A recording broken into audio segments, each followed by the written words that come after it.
Hi! இன்னைக்கு மார்கழி மாதத்தோட 13வது நாள்.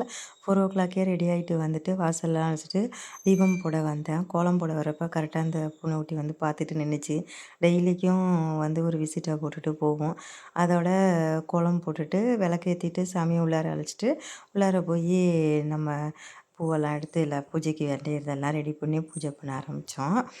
நம்ம அன்னைக்கே எனக்கு கொஞ்சம் உடம்பு முடியாம கொஞ்சம் கண்ண அசந்துட்டேன். ஆனா டக்குன்னு யாரோ எழுப்பி விட்ட மாதிரி ஒரு ஃபீலிங். டபக்குன்னு எந்திரிச்சு உட்காந்துட்டு, ஆஹா! மணி ஆகுதே!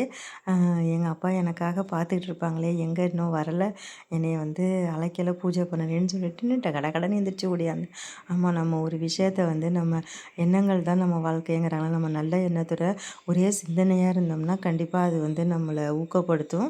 நம்மளுக்கு அந்த டைமிங்கில கரெக்ட்டா முழிப்பு வந்துரும். அதுக்காக தான் நம்ம வந்து நல்ல விஷயங்கள அந்த மாதிரி நினைக்கும்போது, எல்லாமே நல்லதாவே நடக்கும் நம்ம வாழ்க்கையில.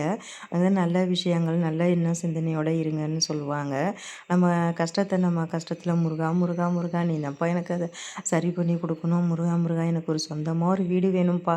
முருகா, முருகா எனக்கு சொந்தமா ஒரு குழந்தை வேணும்ப்பா அப்படின்னு வேண்டுங்க. கண்டிப்பா முருகர் வந்து